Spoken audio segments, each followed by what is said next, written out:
ቲክቶክን አንዘጋም ይሄ ጋንጋስ እንጂ አሜሪካ አይደለም እሺ የዘጋ የምትሉ አበባ አይዘጋ የምትሉ ደግሞ ግላፍ ስጡ አንበሳውንም አውርዱ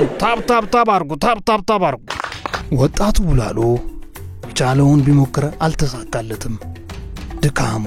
ረሃቡ ተጨምሮ ወደ ቤቱ አመራ ቡላሎ እንደ ድሮ አስታጥቦ በፍቅር የሚያበላው እንደሌለ ቢያምንም ሰሞኑን ያልበላው የበቆሎ ገንፎን እያሰበ ነበር ቡላሎ ወደ ቤት ሄደው ከቤቱ ሲገባ ግን ያልጠበቀው ነገር ነበር የገጠመው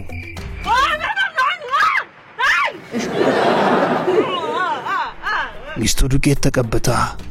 ላይቭ ላይ ጌም እየተጫወተች ነው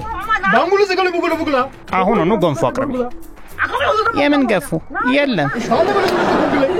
ለምን ዱቄት የለማ ቡላሎ ስሜቱን መቆጣጠር አቅቶታል በቲክቶክ ምክንያት ምሳ መብላት እንኳን አለመቻሉ እንደ እሳት እየነደደው ነው ይባስ ብሎ ዱቄቱን ተቀብታ ሲያት አልቻለም ስልኳን ወሰደ በመጨረሻ የማህበረሰብ ችግሩ ተፈታ ወጣቱ ቡላሎ ወደ ቲክቶከሩ ቡላሎ ተቀየረ